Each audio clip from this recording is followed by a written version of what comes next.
wrestling fans, and welcome to this edition of Tag Team. I'm your host, Cesar Scorpio, alongside the Invincible Vincent. Hey. WWE, I should be calling it Super WWE Review, begins with a flashback. Let's back up all the way to last Friday, where Bret Hart is the guest GM for Teddy Long. Yeah. Last Friday on SmackDown. He's the one who actually set the main event for this week's SmackDown, being Christian and Randy Orton in the steel cage. Steel cage with no tigers. Scoot up here to Monday night, where the actual drama here begins on a Super Monday Night Raw. Again, all wrestlers, no borders here. Everybody's with everybody's like bikers there. All right, we had Super Raw with Triple H coming out. Triple H. They got John Cena's everywhere. Oh yeah. Triple H, CM Punk, and Kevin Nash. This was interesting. Back and forth they go. What's happening? Yeah, Kevin Nash. Triple H says that Kevin Nash has been lying to him.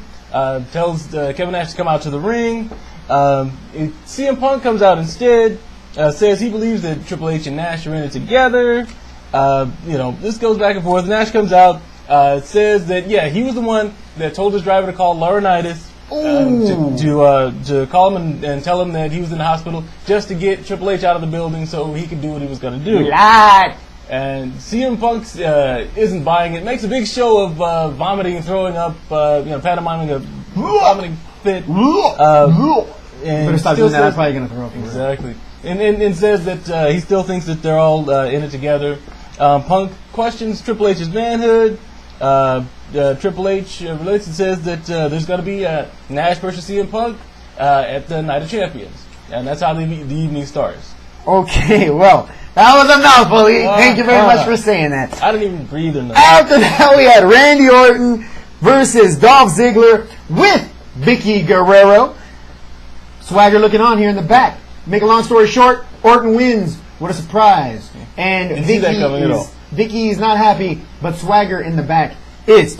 After that, we had Cena. We couldn't keep away for very long. Of course not. Cena, Mark Henry, Christian, and then Sheamus? That's right. All these guys come out of the ring talking about all here Mark versus Mark Henry. Yeah. When Christian decides to take a boot, Mark Henry standing by himself and says, "Forget this. I'm not stupid." 2-on-2 is one thing, but when the guy who instigated the whole thing backs out, sort of leaves you hanging. So Mark Henry thought better of it and just backed out. Leave John Laurinaitis thinking, what a good match this would be. What would you say if we made this match, Chuck? Right there, here comes Triple H saying, first off, I make the matches around here. Don't forget, I'm your boss. This match is going to happen, but only because I said so, right? Whatever you say, Triple H. Yeah. To be continued, this whole thing with John Laurinaitis is not going away. Interesting. After that, we got CM Punk versus The Miz. Now, this was a mid-card on SmackDown match. This was pay-per-view main event quality. Yes, it was. For the hardcore wrestling fans, this match was sick just thinking about it. To actually see it unfold, I mean, I couldn't look away. Yeah, because first of all, the thing about it, The Miz, main eventer, CM Punk, main eventer. They both talk smack real well. Both underrated. Mm-hmm. And they both wind up finally getting into a match together on regular broadcast TV. Pro Wrestling Illustrated call these guys 2 of the top 10 in the world. Definitely. So seeing these guys go at it, pretty interesting considering it's the first time. Yeah. What? Yeah, that doesn't even seem right. Yeah, but it was like this. When these guys were wrestling each other, it was like crazy. I can't believe I hadn't seen that before. Yeah. This was a great match. It actually got broken up. CM Punk won it by DQ after R-Truth. The truth! Yeah, he runs to make the save to keep The Miz from catching a GTS. Later, Truth winds up eating that same go to sleep. After that, Kevin Nash came out to deliver a nice jackknife powerbomb to CM Punk. And this was right after R-Truth and The Miz went to town on CM Punk. Basically softened them up for it. Good times. After that, we had Sin Cara versus Jack Swagger. Jack Swagger had the company of Vicky Guerrero later in that match. When Vicky Guerrero comes from the back, keep an eye on her new dude. Mm-hmm. Who didn't like it? Dolph Ziggler. What you need him for, Vicky? I'm going to show you. He sucks. Gets in the way. Of course, you don't take your attention away from Sin Cara. Yeah. Sin Cara does that we'll say here, what do you call it here? Double tap. The double We'll call it the double tap here. Hits the double tap on Swagger, and that's the end of that. Of course, Jack Swagger ain't none too happy, but when is he ever? After that, we had Kofi Kingston and Evan Bourne calling themselves Air Boom versus McGilla Glody and David Oglunga. These guys, boring. Yanni McGee. Anyway, we're not the only ones here. Jerry the King Lawler got an earful at the end of this match, but let's get started here. This was a not too good of a match. Yeah. It went way too fast. You never saw Airborne hit one time. Yeah. Whatever. I mean, we'll take it. It was a defensive match. The best part about it was after the match here. The competition between David Otunga and Jerry the King Lawler. Jerry the King Lawler was bashing these two relentlessly. Weak sucks. Yeah, back over and over again. Constructive criticism, maybe, some would say. But regardless, he's bashing. I guess Otunga heard some of it and didn't take it too kindly. Not happy. Approaches Jerry the King Lawler, and was that personal? It looked personal. I was wondering if they were going off script or not. He said something about him being a fat something. Michael Cole got it all down. He challenged him to say something now. Say something now. And at one point, he went ahead and snatched the headphones off of Jerry the King Lawler's head, and then threw them back at him. Looked like it was going down. I don't know, but yeah. Look, if it put it this way, if it wasn't personal, they sure played it really well. Roid rage. Me. Just saying. Sin Cara ain't the only one. Whoop, Hey, listen. All right. After that, we had Kelly and Brie Bella. Man, sandwich. Anyway, versus each other. Wow, you got me thinking all crazy now. Yeah, okay, here we go. So after these ladies are in there, Twin Magic. But was Twin Magic in the ring or was it out? Because in the back, watching on the monitor, we had Natalya and Beth Phoenix looking like exact replicas and looking none too shabby either. Yeah. They adopted the same sort of dressing style. Those two are getting quite interesting. Yeah, we'll see. We'll see what happens here later in the review. But they get to mix it up here on SmackDown. After that, we had 2-on-2 main event: Mark Henry, Christian versus Sheamus and John Love Attention Cena. These guys go at it. Ends up pretty okay match. Yeah. Best part was watching Mark Henry go off on these guys. I mean, these guys are ridiculous. This match ends after John Cena hits the AA on Christian. Christian's like the WWE carpet nowadays. Pretty much. And gets the W. Well, in the back, a bombshell is dropped when Triple H announces that he will be the one that's going to match up Night of Champions with CM Punk. Not Big Daddy Cool Kevin Nash. Yeah. What's up with that, E? Well, it turns out the word came out earlier that day that when they went back and reviewed the health check that they did on Kevin Nash when he was coming over to WWE, they saw something that they did not like. No specifics at this point, but at that point they said that they didn't really want him wrestling in any matches as such, taking big bumps like that, but he will still see some action, but it just won't be like an entire match. Yeah, pay-per-view kind of main event type match. I mean, those are a little bit longer. Maybe a couple of hits here and there. Keep their investment taken care of. Yeah. We'll see what happens here on Raw. Oh, we don't have to wait because it happened too. Boom. Here we go. WWE Super Raw review. Now let's get started here with the action there. On Super SmackDown Live Tuesday night. All right, first things first. John, in your face, Cena calls out Del Rio. He's going to have to yell louder than that because dude's in Mexico. What happened with that, E? Yeah, it turns out that, and they didn't mention this during the show, but the issue is Alberto Del Rio he's basically on a work visa with Mexico. He had to go back to Mexico in order to get it Where's your papers, Pedro? And in order to do that, he has to stay there until the paperwork comes through. So we'll see him soon. Just not sure exactly when. Green Cardo, Del Rio. Hey, visa? Come on. Citizenship, baby. Name the presidents. Come on. Constitution. Well, take the test. This got started like last year. In Mexico, this is just a word to you guys. I mean, off the subject. But in Mexico, you can have dual citizenship. If you're a citizen of Mexico already, you can be a citizen of the United States and not lose your Mexico citizenship. Straight up. So why are you not citizen of the United States? Del Rio? Come on now. Whatever. Anyway, following that, John Cena gets his bully on. Yeah. What's up with that? Yeah, for no reason. After he called out Alberto, Ricardo came out and made the announcement that Alberto was not going to be there. John Cena was just going to have to wait until Alberto was ready to deal with him. That was the official storyline in the story. For no reason, John Cena hit Ricardo. It's like cold-blooded.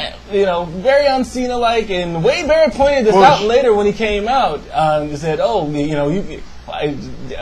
what point did you start smacking around the announcers and stuff? Fat announcers. Yeah, fat announcers. He said that if he wanted to smack around some more fat announcers, he'd go after Tony Schimmel, who was sitting next to Are you Michael serious? John Like Cena. what? Are you being hurtful, John Cena? John Schimmel was like, "Hey, what did I ever do to you? Whatever, Somebody dude. kicked his dog today or something." Anyway, John God, Cena's on a warpath. Why? You keep getting all these title shots, dude. What's wrong with you? It ain't that bad. Just You have no reason to change. Everything's working out for you. Yeah. Merry Christmas, mother. No, it's fine. After that, we had Wade Barrett, John Cena. Cena's out there. Might as well stay out there, fool. Yeah. John Cena's out there, and Wade Barrett comes out. We like to call him Bob Big Boy here in California. Bob Big Boy says, John Cena, you are nothing. I used to own you. You were part of the Nexus. And you, my friend, are my slave. No. Yeah, nice try. Barrett didn't let the B word fly because it was John Cena's turn to say. Yeah, whatever, John Cena. Anyway, Wade Barrett gets the AA down on him, and we move on there. Mark Henry gets a little address here in regards to cage matches. Mark Henry, what do you feel about cage matches? Was that Striker or was that That was Matt Striker. Was it Striker? Yeah. That was the Matthew. I don't remember. Whatever, one of those two schmucks does it. Actually, Striker's not a schmuck. I like Striker. We had Striker should be wrestling, by the way. No, he shouldn't. Yeah, he should be sitting in place of Booker T. Oh, okay. Yeah, exactly. You can make a case. All right. Hall of Pain, talking about cage matches, carnage, all that good stuff here. No matter what's going to happen, I'm still going to smack him up. That's pretty much it. I'm going to win, regardless. What happens. Exactly. No matter who wins, I'm going to show up, basically. After that, we had Sin Cara again, within 24 hours, versus Daniel Bryan. Now, this is an intriguing match because on paper, you're like, whoa, all right. That should be good. Pretty good. Anyway, no, it wasn't that good. We had double tap, double springboard, turning into a flying press. We call it again the double tap, so you know what we're talking about. That ends up being the win here for Sin Cara. But Sin Cara shows a little bit of attitude at the end of this match. Yeah. First he went to shake hands with Daniel Bryan, then he turns around and kicks him. Oh! It's like, are we looking at a heel turn? The kids are like, Sin Cara, why? Oh. You're my hero, come on. So, I don't know. Yeah. For no reason, just hitting their brothers or whatever. Yeah. So, this should be interesting. What? Sin Cara turned heel? He's been a technical his whole career. Yeah, for real. I was going to go rudo all of a sudden? Man, Yes. where was this in Mexico? Whatever, Místico. Well, it wasn't Místico. It's Único. Yeah, whatever. Anyway, after that, we had Kofi and Bourne. Again, air boom. Yeah. Talking about Striker, about defending the championship. Yeah. Yeah, ho hum. It's official. Whatever. Evan Bourne's gay. You heard it here first. What is this? With his smile on his face like this. I'm Evan Bourne. Yeah. Gay. Whatever. Anyway, after that we had Sana in the ring.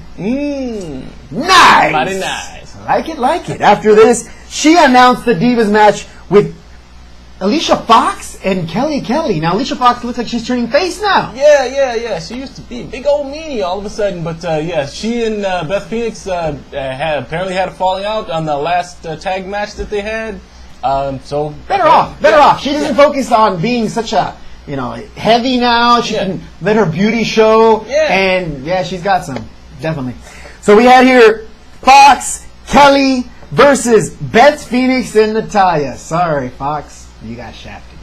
Anyway, make a long story short, here it is. La Vela, done by Beth Phoenix on Yeah, on Fox. On what else Fox. is new? So Alicia Fox Glam gets it done on her. Glam Slam, a.k.a. the Vela. And that's the end of that. After that, we asked the question, where is Brandy Reed and why is she doing the ring announcements for these Diva matches? That's true, because Brandy Reed is normally there to do the ring announcements for Superstars. And she's hot. And she's blazing hot. For no reason, I mean, they're always filming the same day. There's no good reason why. But, Come on. I got Xana, but Brandy Oh, Reed's Xana, right no. If they're going to every use day. Xana like this all the time, cool. But she's got an accent. She can't really say the names right. She's eye candy, but what's Brandy Reed? Exactly. Brandy Reed's there every week. Why not bring her out? Why don't we show her on there? Come on. There we go. All right. After that, question is, do we have this in the works? WWE Divas Tag Team. Is this a championship that's going to be here sooner rather than later? It looks like it could be, and the reason that I say that is, as it is right now, even when they're doing the singles matches, the Divas never come out by themselves. Kelly's always with Eve. The Bella Twins are always together. Natalya and Beth Phoenix are always trooped up together. So it's like they might as well. I mean, they have enough. Sure. Yeah, they have enough Divas now. Do it. Why not? Do it. Do it. All right, after that we had the contract signing. Man, these are getting old. Yeah. Triple H announces his match with CM Punk, and then CM Punk comes out, and they start talking. Enter, blah, blah, It's blah. about 15-minute rant going back and forth. Finally, it all gets cut up. Stop trying to recreate what happened with CM Punk a couple of months ago. It was great. Let's move on, okay? Getting old. Finally, it all turns better when Kevin Nash comes out. Man, let me stop here. Whose call was it to bring back the NWO music? Nice! Man! I kept looking like, who else is coming out? Who? Oh, speaking of that, but we don't know for sure, but John Waltman, a.k.a. X-Pac, might be on the way. Don't know yet. Keep your eyes open. Yeah. X-Pac. Nice. Do whatever. I've never been a fan of the 1, 2, 3 kid, but that's just me! Oh, I even heard. Sorry. Anyway, we have Kevin Nash coming in here, doing a little bullying himself, pushing CM Punk, and then pushing the COO! Yeah, pushed Triple H on the floor. And, with a heart high. Yeah, the Triple H looked like, what the hell? And you just did that to me? Exactly. It looked like it could have got a whole lot worse, but look at him jackknife you. Exactly. And at that point, Nash took off, but this is going to get interesting. He bounces, and there we go. Will there be some interference at Night of Champions? I wouldn't bet against it. Just saying. Seriously. After that, we had Jinder Mahal come out with his boy, the Great Khali. Great Khali versus Sheamus. Good match on paper, but not in the ring. Interference here caused by Jinder Mahal cost Great Khali the match. I mean, Great Khali, man. Whatever. Anyway, this ends up being short match, but is Jinder Mahal now trying to make a presence felt by getting his face against Sheamus, bigger wrestlers than Trent Beretta? Well, that's the thing. I think this might be a move to get Jinder involved with some of the matches with some of the guys who are already getting some shine. Excuse me, I'm still here. Exactly. I'm not Del Rio's stunt double. I just wear his gear. Exactly. Because it looks like Jinder Mahal, he ate a Celtic cross tonight, but in other news, he was in the ring with Sheamus. This happened earlier this week, or actually on Monday Night Raw with Dolph Ziggler versus Randy Orton. Again, move it up a little bit, getting to have testing the water. Yeah, testing the water, seeing what they look like playing against the guys who have the championship. There you go. It's good for him. I mean, I don't like Jinder Mahal. I'm not a fan. The guy's got all just no. I'm waiting for the real moves to kick in because it's like I'm still trying to find something. He's decent mic skills. Yeah, but in the ring, not so much. Let's see what happens. Anyway, after this, we had the main event. We had Christian versus Randy Orton in the cage match.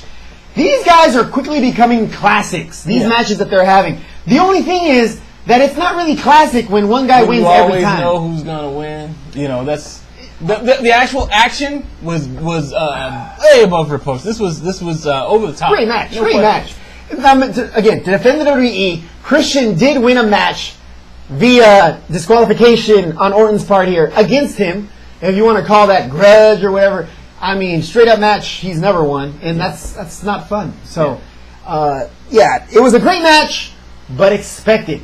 I mean, who expected really? The WWE Universe called it 85-15 on Orton's favor. So you're not fooling anybody, WWE. Come on, mix it up a little bit. Let's see what happens. Is it so bad to have him lose the belt and then maybe win it back in 2 weeks before Night of Champions? Yeah. I'm just, whatever. Why not? Have it back and forth. Make him a third-time champion. That ain't gonna hurt nobody. Exactly. I mean, that's what it's all about. That's what keeps people engaged. If people already know or already feel like they know who's gonna win, it's could have been big news.